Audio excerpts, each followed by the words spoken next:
ইমানদার আল্লাহর গোলাম আমেনা বলে, আমার স্বামী আব্দুল্লাহর দেওয়া একটা বাদী ছিল, নাম হইতেছে উম্মে আয়মান। আর আমার ভাসুর আবুল আহাবের একটা বাদী ছিল, নাম হইতেছে সুয়াইবা। আমার 10 মাস যেই দিন পার হয়ে গেল, আমার বাদী উম্মে আয়মান, আমার ভাসুরের দেওয়া বাদী সুয়াইবা আমার দুই পার্শ্বে বসা আমার সঙ্গে গল্প করতেছে আর বলতেছে, ম্যাডাম 10 মাস তো পার হয়ে গেল, পেটের মধ্যে কি কোনো ব্যথা টের পান? পেটের মধ্যে কি কোনো ব্যথা অনুভব করেন? আমিনা বলতেছে, সুয়াইবা আমার পেটের মধ্যে কোনো ব্যথা নাই, আমি তো কোনো কিছু বুঝতে পারি না। আমিনা বলে, আমিনা সুয়াইবার সঙ্গে উম্মে আয়মানের সঙ্গে গল্প করতেছিলাম, হঠাৎ করে গল্প করতে করতে আমার ত্রন্দা চলে আসে। আমি ঘুমের ঘরে তাকায়া দেখি আমার পুরা ঘরটা নূরে নূরান্বিত হয়ে যায়। আল্লাহ তাআলা বলতেছেন, আমি আমার হাবিবের জন্য পাগল, আমি আমার হাবিবুল্লাহকে চাই, মহব্বত করি, তোমরাও আমার হাবিবকে মহব্বত করো। যদি আমি আল্লাহকে পাইতে চাও, ভালোবাসা আমি আল্লাহর পেতে চাও, তাহলে আমার হাবিবকে তোমরা সবার আগে মহব্বত করো। যারা আমার হাবিবকে মহব্বত করবে, আমি আল্লাহ তাদেরকে মহব্বত করব, তাদের জিন্দেগির জীবনের সমস্ত গুনাহ মাফ করে দিব। সুবহানাল্লাহ। ওয়াগফির লাকুম যুনুবাকুম, তাদের জীবনের সমস্ত গুনাহ মাফ। কাদের? যারা আপনি রসুলকে ভালোবাসবে, অনুসরণ করবে। সম্মানিত উপস্থিতি, এটা রবিউল আউয়াল মাস প্রায় শেষ। এই মাসে নবীজির জন্ম, ঠিক কিনা? আওয়াজ দিয়ে বলেন ঠিক কিনা? এই মাসে কার জন্ম? আমাদের নবীর আগমন হয়েছে কোন মাসে? রবিউল আউয়াল মাসে। রবিউল আউয়াল মাসের 12 তারিখে আমাদের নবীর জন্ম। সম্মানিত উপস্থিতি, এই মাসেই নবীজি দুনিয়াতে আসছেন, আবার এই মাসেই নবীজি দুনিয়া থেকে বিদায় নিয়েছেন। অর্থাৎ রবিউল আউয়ালে নবীজির জন্ম, রবিউল আউয়ালে নবীজির ওফাত। অর্থাৎ নবীজির জীবনকে 3 ভাগে ভাগ করা হয়েছে: মিলাদুন নবী, সিরাতুন নবী, ওফাতুন নবী। বুঝে আসছে সবার? মিলাদুন নবী মানে নবীজির জন্ম, সিরাতুন নবী মানে নবীজির যে সিরাত, 23 বছরের জীবন, নবুয়তির জীবন, কুরআন নাজিল হয়েছে, এরপরে নবীজির বিদায়, ওফাতুন নবী। কিন্তু আজকে আমরা মিলাদুন নবী নিয়ে পাগল টানাটানি করি, সিরাতুন নবীর খবর নাই। সিরাতুন নবী কাকে বলে? সিরাতুন নবী নামাজ, রোজা, হজ, যাকাত, ঠিক কিনা? যদি কেউ সিরাত না মানে তাহলে সে কাফের, বেঈমান। যদি সিরাত পালন না করে তাহলে সে জাহান্নামী। নামাজ না পড়লে কোথায় যাবে? বলেন কোথায় যাবে? রোজা না রাখলে কোথায় যাবে? হুজুর দেখি জাহান্নামী করে দিচ্ছে কেন? আল্লাহ বলে নাই এক ওয়াক্ত নামাজ কাজা করবে কত বছর জাহান্নামে থাকবে? হ্যাঁ, 80 হুব্বার। 1 হুব্বার বয়স কত আপনারাই ভালো জানেন। আল্লাহ নিজেই বলছে, তার মানে সিরাতের মধ্যে নামাজ আছে। যে সিরাত মানলো না, যে সিরাত পালন করলো না, সে জাহান্নামী। কার কথা? আল্লাহর কথা। কার কথা? আল্লাহর কথা। কিন্তু মিলাদ ছাড়া সিরাত হয় না, সিরাত ছাড়া মিলাদ হয় না, ঠিক কিনা? জোরে কন। মিলাদও করতে হবে, সিরাতও মানতে হবে। নবীজির মিলাদ ছাড়া সিরাত হয় না, সিরাত ছাড়া মিলাদ হয় না। যেমন গরম না থাকলে ঠান্ডা বুঝে আসে না, আর ঠান্ডা না থাকলে গরম বুঝে আসে না, ঠিক কিনা? ঠান্ডা পড়ছে মানে লাভবে বাহির করো, ঘরের জানালা বন্ধ করে দাও, ফ্যান আর চলবে না, এটাকে ঠান্ডা। আর গরমের সময় লাভ আর চলবে না, ঘরের জানালা খুলে দাও, ফ্যান চালু করে দাও, ঠিক কিনা? নবীজির মিলাদ না থাকলে সিরাত বুঝে আসবে না। তাহলে নবীজির মিলাদটা কি জানার দরকার আছে না? মিলাদুন নবী, এই মাসে নবীজির জন্ম। মিলাদ সম্পর্কে আমাদের ধারণা থাকা দরকার, কথা কোন ঠিক কিনা? তাহলে মিলাদ সম্পর্কে আলোচনা করব সংক্ষিপ্ত সময়। রসুল সাল্লাল্লাহু আলাইহি সাল্লাম, অর্থাৎ আমাদের নবী যখন দুনিয়াতে আগমন করেন, এখনো পর্যন্ত দুনিয়াতে আসে নাই। আসার আগেই আল্লাহ তাআলা নবীজির মা নাম কি? আমেনা। নবীজির মায়ের নাম কি? আমেনা। আমেনাকে বলতেছে, আমেনা তোমার গর্ভে এমন এক সন্তান আসতেছে যার জন্মের সঙ্গে পৃথিবী সৃষ্টির রহস্য লুকায়িত আছে। সুবহানাল্লাহ কোন আরো জোরে বলেন সুবহানাল্লাহ। আমেনাকে ডেকে ডেকে বলে, হে আমেনা, তোমার গর্ভে যে সন্তান, এই সন্তানের জন্মের সঙ্গে পৃথিবী সৃষ্টির রহস্য লুকায়িত আছে। হে আমেনা, তোমার গর্ভে যে সন্তান, তুমি যে গর্ভবতী, তোমার পেটে যে মুহাম্মদ আসছে, দুনিয়ার কাউকে বলা যাবে না, খবরদার। তুমি যদি মানুষকে বলো, মক্কার কাফেররা যদি টের পেয়ে যায় তোমার গর্ভে মুহাম্মদ আসছে, তাহলে তোমাকে তারা হত্যা করবে, তোমাকে কতল করবে, তোমার গর্ভের সন্তানও মারা যাবে। কাউকে খবর দেওয়া যাবে না, কাউকে বলা যাবে না। আমেনা বলতেছে, কে আপনি? আমি যদি মানুষকে না বলি 3 মাস পর্যন্ত আমি কথাটা গোপন রাখতে পারবো। 3 মাস পরে আমার পেট বড় হবে, 4 মাস 5 মাস যাবে আমার পেট বড় হবে, তখন ওই বাড়ির মানুষ সকলেই বুঝতে পারবে আমেনা প্রেগনেন্ট, আমেনার পেটের মধ্যে বাচ্চা আসছে। কথা কোন ঠিক কিনা? গায়েব থেকে আওয়াজ দিয়ে বলা হয়, আমেনা, চিন্তার কারণ নাই, টেনশন করিও না। 3 মাস নয়, 4 মাস নয়, 9 মাস নয়, 10 মাস পর্যন্ত তোমার পেট বড় হবে না। এটা নবীজির মিলাদ। তোমার পেট বড় হবে না, তুমি চিন্তা করিও না। আমেনা বলে, হে মক্কার নারীরা শোনো, তোমরা যদি আমার মুহাম্মদের মিলাদ সম্পর্কে জানতে চাও, তাহলে আমি আমেনার কাছ থেকে নবীজির মিলাদ সম্পর্কে জেনে নাও। আমি মায়ের থেকে নবীজি আমার সন্তান মুহাম্মদের মিলাদ কেউ জানে না। হে মক্কার মহিলারা শোনো, তোমরা যদি আমার সন্তানের মিলাদ সম্পর্কে জানতে চাও, আমি আমেনার কাছ থেকে জেনে নাও। আমেনা বলে, আমার সন্তান যেই দিন আমার গর্ভে আসছে, ওই দিনই আমি টের পেয়ে গেলাম কে যেন আমার ঘরের চালে কুদরতি বাতি জ্বালায়। আমার সন্তান যেই দিন আমার গর্ভে আসছে রে, আমি তাকায়া দেখছি সন্ধ্যার সময় কে যেন আমার ঘরের চালে নূরের বাতি জ্বালায়া দেয়। ওই নূরের আলো, এত আলো, চন্দ্রের আলোর থেকে আমার ঘরের নূরের বাতির আলো বেশি। এই আলোটা কতক্ষণ পর্যন্ত জ্বলে? বলে সকালের আলো, সকালের সূর্যের আলো ঘরে আসার আগ পর্যন্ত এই নূরের বাতি জ্বলতে থাকে। আল্লাহু আকবার। কে যেন আমাকে ডেকে ডেকে বলে, আমেনা, চিন্তা করো না, তোমার গর্ভে যে সন্তান আসতেছে, এই সন্তানের নাম দুনিয়ার কেউ রাখবে না। এই সন্তানের নাম আল্লাহ তাআলা রেখেছেন আকাশে আহমদ, দুনিয়ার জমিনে মুহাম্মদ বলে সাল্লাল্লাহু আলাইহি সাল্লাম। দুনিয়ার মধ্যে সন্তানরা যাওয়ার পরে 7 দিনের মধ্যে মা বাবা আপনজনেরা আকিকা দিয়ে সুন্দর একটা নাম নির্বাচন করে। ঠিক কিনা? জোরে কন। আর আমেনাকে বলা হচ্ছে, আমেনা রে,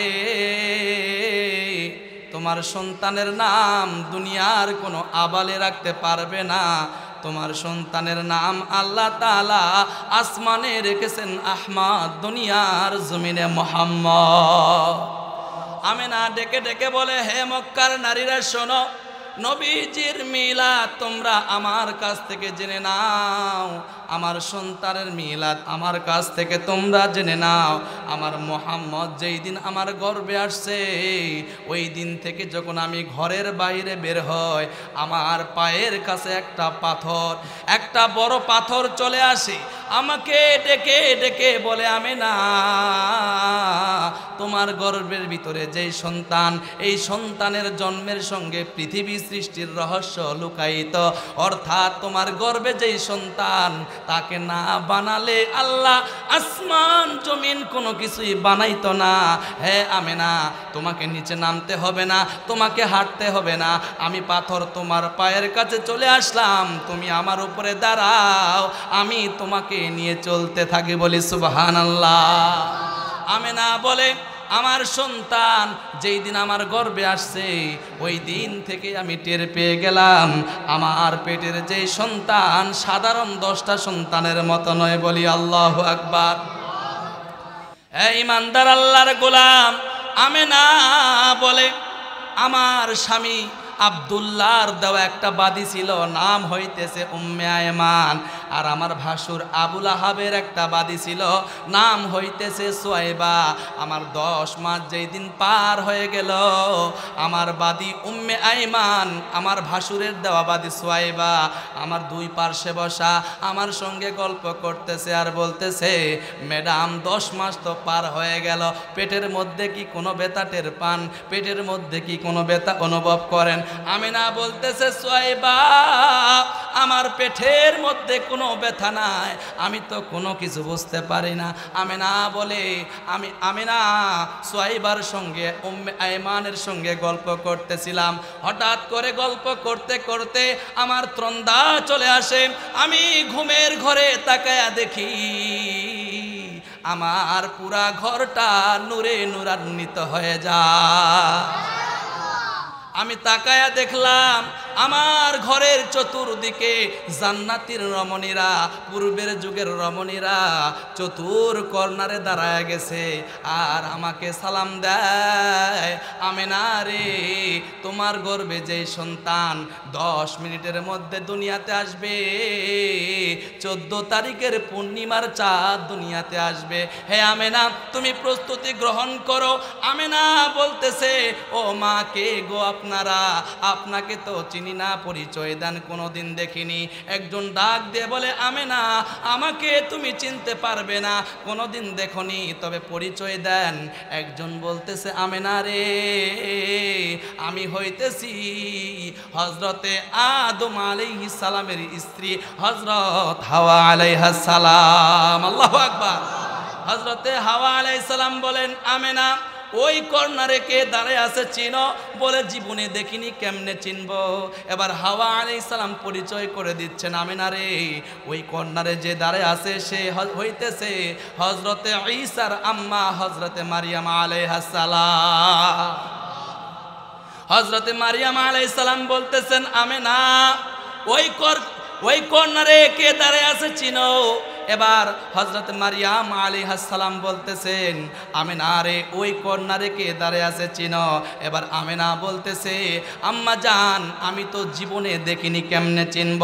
হযরত মারিয়াম আলাইহিস সালাম বলতেছেন, আমেনা ওই কর্নারে যে দাঁড়ায় আছে সে ফেরাউনের স্ত্রী হযরতে আসিয়া। আল্লাহু আকবার। এবার আমেনা বলতেছে, ওগো আম্মা জান আপনারা আমার বাড়িতে কেন আসছেন? এবার আম্মা জানেরা ডেকে ডেকে বলতেছে, আমেনা তুমি কি জানো না 10 মিনিটের মধ্যে তোমার গর্ভ থেকে 14 তারিখের পূর্ণিমার চাঁদ উদয় হবে। আল্লাহু আকবার।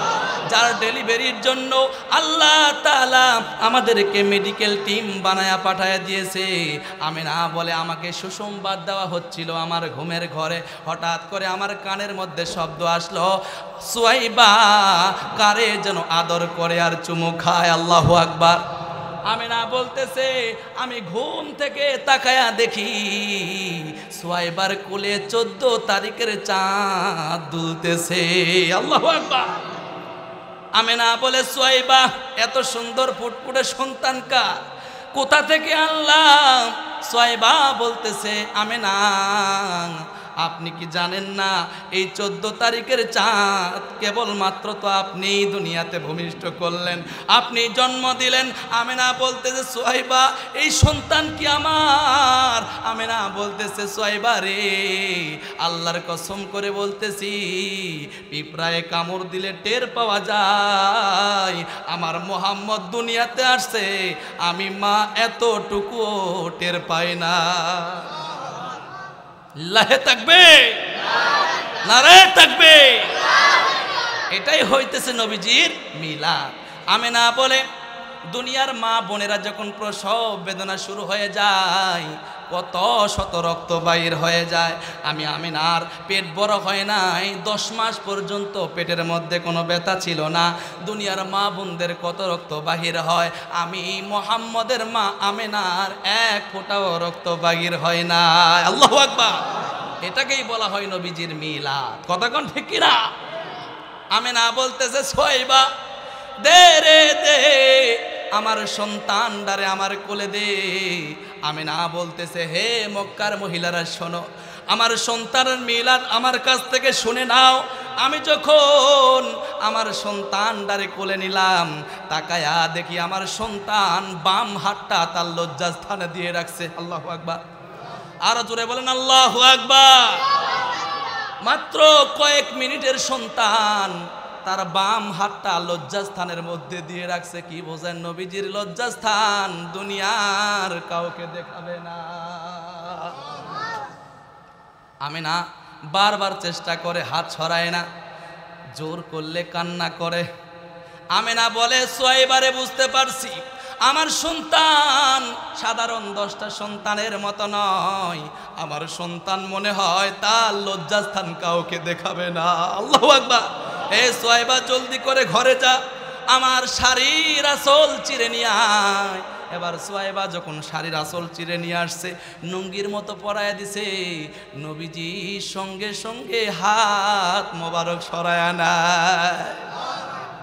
আমিনা বলতেছে, মক্কার মহিলারা শোনো, আমার সন্তান যখন হাত মোবারক সরায় নেয়, আমি মা নুঙ্গির ফাঁক দিয়ে তাকায় দেখি আমার সন্তানকে কে যেন পেটের মধ্যেই কুদরতিভাবে মুসলমানি করায় পাঠায়া দিছে। কি বুঝলেন? নবীজির লজ্জাস্থান দুনিয়ার কোন আবালে দেখবে? নবীজিকে কুদরতিভাবে পেটের মধ্যেই মুসলমানি করায় পাঠায়া দিছে। আল্লাহু আকবার কর। আমিনা বলে, হে মক্কার মহিলারা শোনো, আমার সন্তান যখন আমার কোলে, ওই রাতের অন্ধকারে আমি তাকায় দেখি 14 তারিখের চাঁদ আকাশে আলো দেয়। আমি আমার সন্তানের চেহারার দিকে তাকালাম, দেখলাম 14 তারিখের চাঁদের আলো আমার সন্তানের চেহারার থেকে কম হয়ে যায়। সুবহানাল্লাহ। অর্থাৎ আমাদের নবীর চেহারার নূরের আলো ওই 14 তারিখের পূর্ণিমার চাঁদের থেকেও বেশি। আল্লাহু আকবার কর। এইদিকে আমেনা বলে, সোয়াইবা দেরি করো না, আমার ভাসুর আবু লাহাবকে জলদি করে গিয়া আমার সন্তানের খবরটা জানাও যে তার মৃত ভাই আব্দুল্লাহর ঘরে 14 তারিখের চাঁদ জন্ম নিয়েছে। আল্লাহু আকবার। এবার সোয়াইবা দৌড় শুরু করছে, রাস্তা দিয়ে নয়, একদম বিল পাতার ভেদ করে আবু লাহাবের বাড়ির দিকে দৌড় দিছে। তার মনিব, আপনার মরা ভাই আব্দুল্লাহর ঘরে 14 তারিখের চাঁদ উদয় হয়েছে। আল্লাহু আকবার। আনন্দের ঠেলায় আবু লাহাব বলে, সোয়াইবারে, আমার ভাতিজার খেদমতের জন্য এই সুসংবাদ দেওয়ার কারণে আমি তোকে আজ থেকে আজাদ করে দিলাম। সুবহানাল্লাহ। আল্লাহ রাসূল বলেন, আমার চাচা আবু লাহাব কালিমা পড়েনি, মুসলমান হয়নি, একটা নেকিও করেনি, 1 রাকাত নামাজও পড়েনি, কিন্তু আমার চাচা আমার জন্মে খুশি হয়ে বাদী আজাদ করেছিল।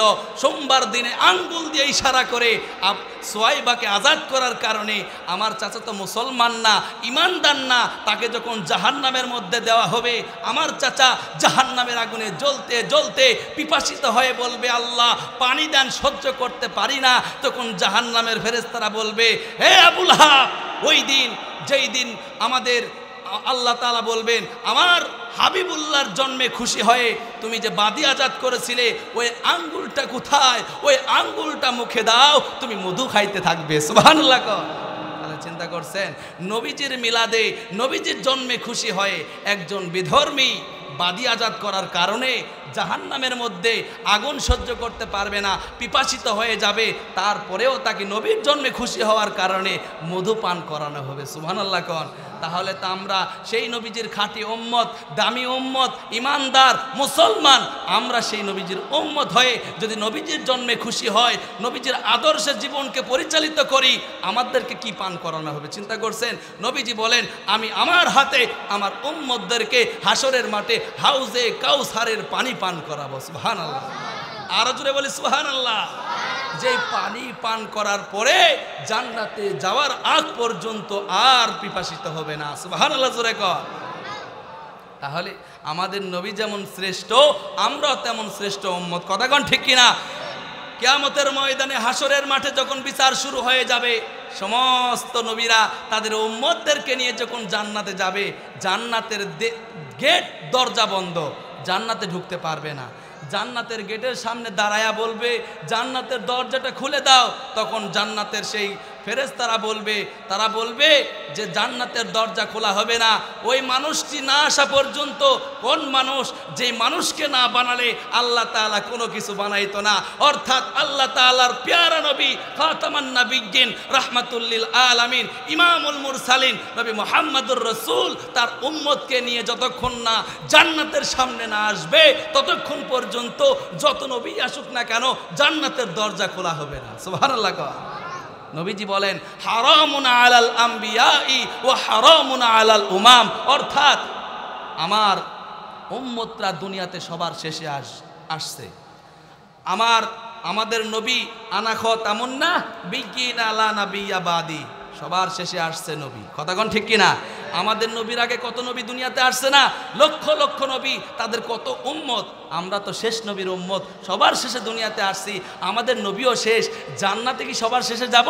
না, আমাদের নবী যতক্ষণ না জান্নাতে না যাবে কোনো নবী পর্যন্ত জান্নাতে ঢুকতে পারবে না।